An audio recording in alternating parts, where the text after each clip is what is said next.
Big dog, baby. Point guard.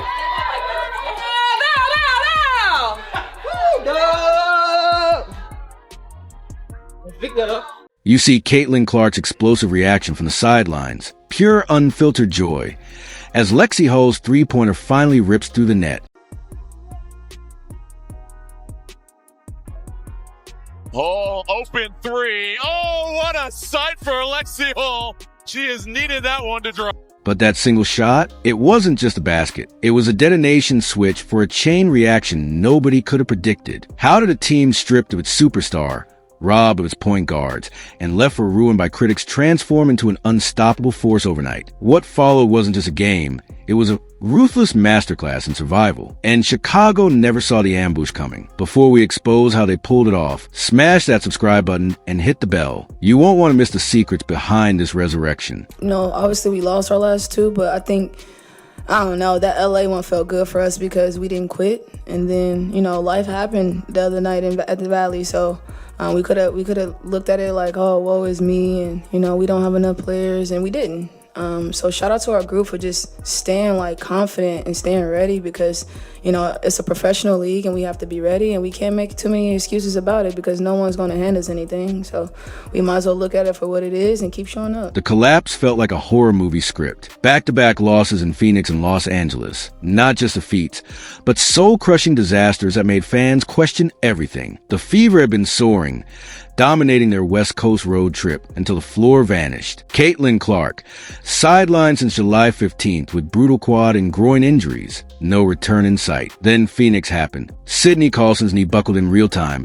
An ACL tear, season over. Minutes later, Ari McDonald clutched her ankle in agony. Scans later revealing a fractured bone. 2 point guards. One devastating quarter. Gone. 0 healthy playmakers left. You guys are unfortunately kind of familiar with injury updates this season, but I imagine yesterday's was probably pretty tough. Just what's the reaction been from you guys, the players, the coaches, to losing Sid and Ari? Yeah, first and foremost, just brokenhearted for them. They're two really good people that you hate to see this happen to. They've been an integral part of what we've been doing, and so hate it for them. Unfortunately, it's part of the deal, and we've got to roll with it. And we've got players in that locker room who believe in one another. Players in that locker room who are as competitive as all get out. We've got versatility, and it's going to have to be on full display. So I think now it's about playing to honor them, right, and playing for them.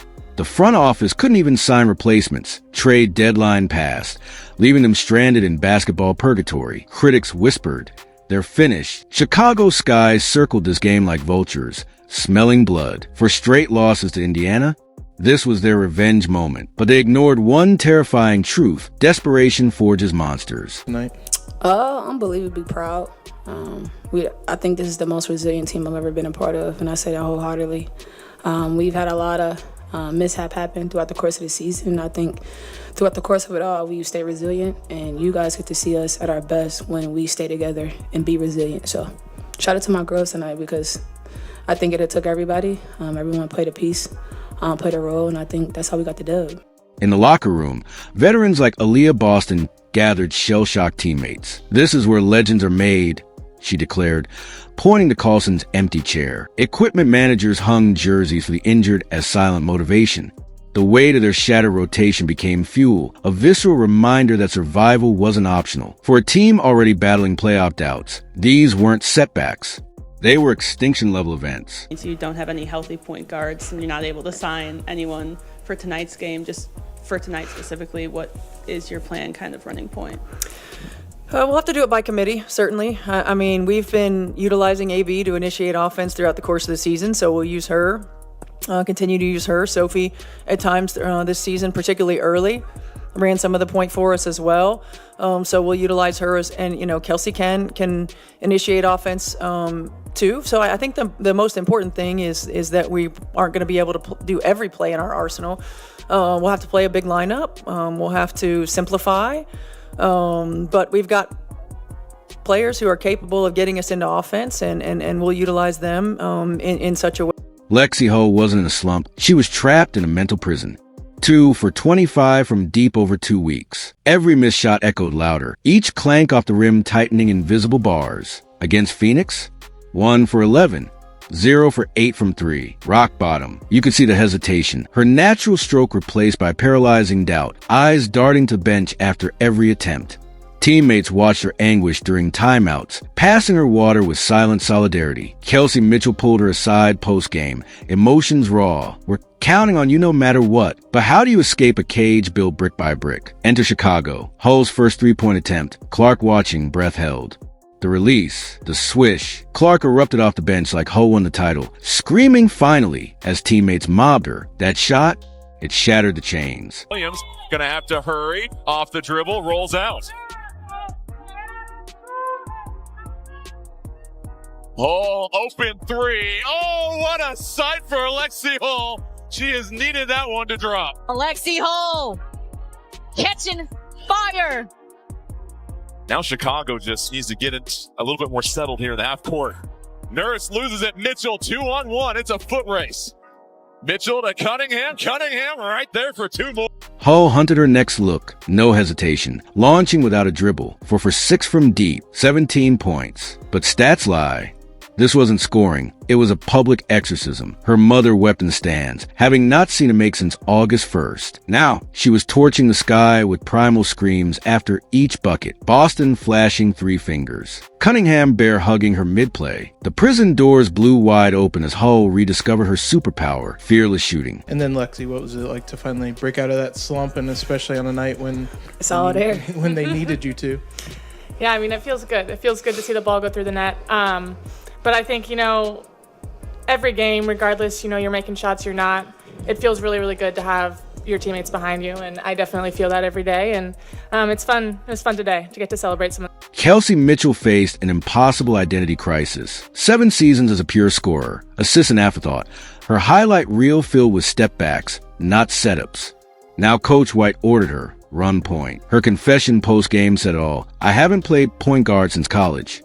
It made me vulnerable. Kelsey, you obviously had to play out of position tonight, kind of fill in that point. You had a season high 8 assists. Just how did you try to embrace that for this game and kind of? Oh man, I haven't played point guard. I was telling the girls I haven't played point guard maybe since college, and so that was different. But I think it brings out the vulnerable side of me, the leadership in which I need to keep getting better at and keep growing at. I think being in this PG position kind of helps with that.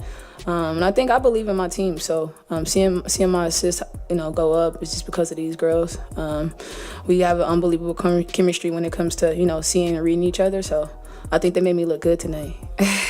Early possessions exposed a struggle, forced passes into traffic, chaotic reads leading to shot clock violations, but then a flicker of genius. Mitchell started seeing lanes she'd never noticed, geometry unfolding in real time, threading needles through forests of defenders, dishing no-look bullets to Hull in the corner, hitting Cunningham in stride on the break. 8 assists, a season high. Cunningham thought about it this time, puts it on the deck. A deflection, bodies flying to the floor. Mitchell controls, 8 to shoot. Mitchell, hesitation in the paint. The floater off the window. And here is Kelsey Mitchell getting downhill. Little sidestep into the floater. Pivoting, pirouetting, tough shot, well defended. Mitchell trying to attack Allen. Step back tray. Mitchell buries it. But the real shock, Chicago couldn't solve her riddle. Guard the shot, she'd sliced them with a feathery floater over 6 feet 5 inches centers. Sag off, laser passes to Boston for and ones. Mitchell's Essie Spook floater became a weapon, freezing defenders like statues. Her step-back 3, ice-cold daggers when Chicago dared her to shoot. It's now Van Lith on the island. Mitchell trying to create a little separation. Oh, the Hezzy and the Spook off the window. Kelsey Mitchell. Can't guard her off the bounce. The hezzy, the floater, the kiss off the glass. Parades the baseline, back up top. Working again. Westbelt, step back 3, rolls it in. And that is a long 2 this time. White's by committee, gamble wasn't desperation. It was evolution. Mitchell didn't fill a gap. She rewired her DNA in 40 minutes, morphing from assassin to architect. Post-game, She'd admit the duality freed her. Scoring's easier when they don't know your next move. The league should be terrified of this unlocked version. To add to that, I think Kelsey's not giving herself enough credit. Her and Sophie putting themselves before the team, making sure that they're sacrificing, playing out of position, doing things that they don't normally do, maybe uncomfortable, but I think they both really did a great job of sacrificing in those moments and doing what the team needed to do. My girl, sexy Lexi. Stephanie White's coaching staff faced pure chaos. No point guards. No trade lifelines. No margin for error. Her solution? Simplify everything. Translation? Burn the playbook. Unleash a jumbo lineup with Boston as point center. Let Mitchell initiate from the wing. Trust Cunningham as a point forward, a role she hadn't played since high school. Post-game, White revealed the mindset. No excuses. Nobody's handing us anything. Yeah, I'm proud of this group. I think we've shown all season long, they're resilient, they're connected. They pull for each other. They enjoy one another. They celebrate one another, and that stuff alone is good for 10 to 12 points a game. And for this group, the way that they share the ball, how unselfish they are. I'm really proud of them. It's not been ideal circumstances all season long, but they've shown the character of who they are. They've been resilient. They've responded to adversity, and they continue to elevate one another. And I couldn't be more proud of this group than I am at this moment. Crisis bonding became their secret weapon. Players scribbled play for Sid and Ari on their sneakers. When Hull's shots clanked early, teammates kept feeding her with defiant nods. Mitchell playing out of position. Boston anchored her during huddles. Sacrifice is strength. White's genius wasn't X's and O's. It was psychology. She built this roster on selfless humans, not just talent, vetting personalities who bleed for each other. And in the fire, that chemistry detonated. Cunningham put it bluntly, shout out to my girls, everyone played a piece. This was an adjustment. It was metamorphosis. They communicated in shorthand, switching defenses without calls. Rebound became outlet passes before feet hit the floor. The simplified offense flowed like jazz improvisation, structured enough to confuse Chicago, fluid enough to set Hull free. A masterclass in culture over clipboard. What unfolded next wasn't basketball. It was a surgical strike. Chicago expected wounded prey. They got a predator. Hull's first three ignited the fuse, but Mitchell's takeover broke their spirit, dicing double teams, unleashing Cunningham for transition dunks. Boston dominated the paint, swatting shots into the third row. Every Sky run met a fever counterpunch. Hull's corner three answering a 6-0 spurt. Mitchell's absurd floater silencing a rally. The lead ballooned. 22 points of pure dominance echoing through roars of FVR. But the kill shot, Hull's final three. A heat-check dagger from the logo as the shot clock died.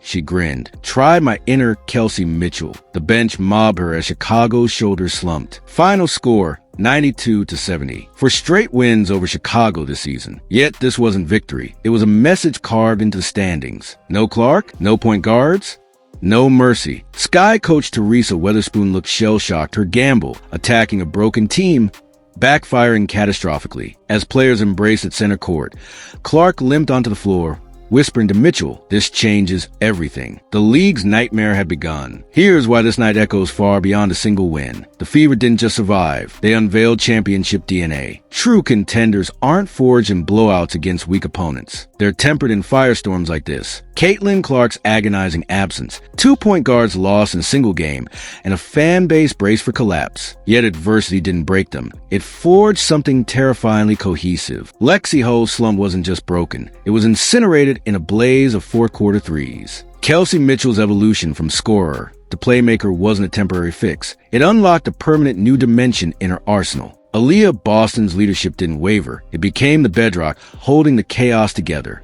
And Clark, watching intently from the bench, absorbing every pass, every defensive rotation, every celebration. Her grin wasn't just pride. It was a quiet confidence of a superstar seeing her team's potential finally crystallize. When Clark returns, this isn't a star-carrying role player's operation anymore. It's a five-headed hydra where every limb strikes with lethal precision. Coach White nailed it post-game. Resilience gifts you 10 to 12 points every night, but peel back the layers. Playoff teams ride talent. Title teams conquer catastrophe. Phoenix and Los Angeles could have buried the Fever season. Instead, they ignited a fuse. Those back-to-back losses became fuel. Losing Carlson and McDonald didn't fracture morale. It fused the roster into a single, pulsing unit playing for something bigger than standings. You saw it when Hull's shots fell. Boston's immediate three-finger salute. Cunningham's bear hug before the ball even touched net. You felt it when Mitchell, exhausted from quarterbacking offense she'd never run, dished her 8th assist instead of forcing a shot.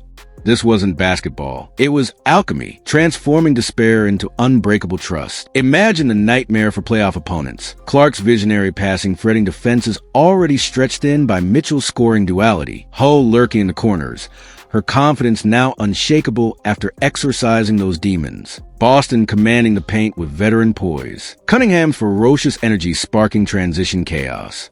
This isn't hypothetical. It's the blueprint they drafted against Chicago. White's obsession with connectedness wasn't coach speak. It's their invisible weapon. Watch the replay. See how Boston instantly rotated to cover Mitchell's defensive assignment when she got caught on a screen? See how Hull sprinted back to intercept a pass because she anticipated Cunningham's gamble? That's not practice. That's kinship. That's knowing your teammates' next move before they do. The scariest part? This wasn't luck or a fluke or Chicago playing down. This was systemic. A roster meticulously built for selflessness met a moment demanding exactly that and detonated. Opponents study film for weaknesses. What do you target when the weakness becomes a catalyst? How do you scheme against a team that actually strengthens when stripped to its bones? The Fever just serve notice. They don't fear the playoffs. They crave them. Because in high-stakes basketball, talent fades under pressure. But belief, brotherhood, the refusal to yield when logic says you should, that's eternal. That's what banners are made of. And Indianapolis is just beginning to believe. Think this team can make a deep run? Bell notification, hit subscribe right now for our playoff preview breakdown and show Lexie and the squad love. Drop Fever Nation in the comments. The Fever's victory wasn't just an upset. It was a thunderous declaration of a new basketball philosophy. Forget talent dynasties or system-based dominance. What Indianapolis unleashed was something raw and revolutionary. A living manifesto proving that when belief becomes your bedrock, no disaster can destroy you. They stepped onto that court, carrying every excuse to surrender. Caitlyn Clark's absence, leaving a 25-point per game void. Their entire point guard rotation vaporized in 48 hours. Statistical models giving them a 12% win probability. Yet they didn't just survive, they weaponized their desperation. By the final buzzer, they hadn't merely beaten Chicago, they'd exposed a terrifying truth. Even this franchise's worst-case scenario remains a top-tier team's nightmare. This wasn't basketball. It was anthropology, a case study in how culture devours circumstance. Lexi Hull's awakening was the manifesto's first chapter. This wasn't just a shooter escaping a slump. It was a dismantling of a psychological fortress. For weeks, doubt had been her warden, every missed three echoing like cell doors slamming. Against Chicago, that first swish wasn't a basket. It was a battering ram obliterating her mental prison walls. Suddenly, hesitation vanished. She moved with predator's instinct, hunting shots with the audacity of her rookie year. When her 4-3 ripped through the net, Aaliyah Boston didn't just signal three. She thrust both hands skyward like a prophet acknowledging a miracle. Hull's 17 points weren't stats. They were 17 nails hammered into Chicago's coffin. But the true devastation? She broke the sky's spirit long before the scoreboard did.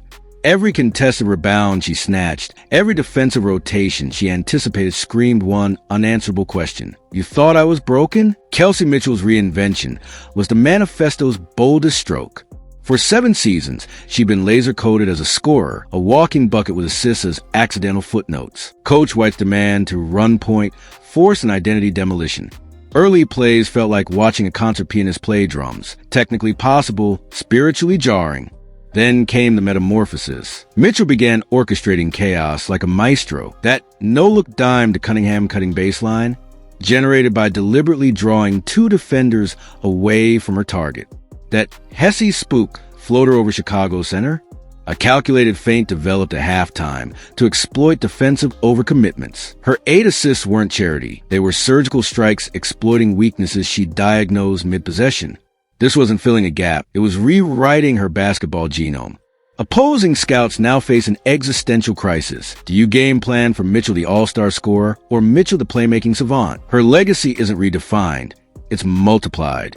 And Caitlyn Clark? Her sideline presence was a manifesto's silent accelerant. Every Hull three-pointer ignited her volcanic celebrations, not just joy, but recognition. She saw Hull's liberation as proof her own return won't mean carrying dead weight. She witnessed Mitchell's evolution and visualized the two-man game nightmares they'll soon unleash. That now iconic grin, it wasn't relief. It was a predator tasting the fear they'll instill at full strength. Clark knows what the league refuses to admit. Teams built on systems crumble when playbooks fail. Superstars falter when double-teamed. But a culture?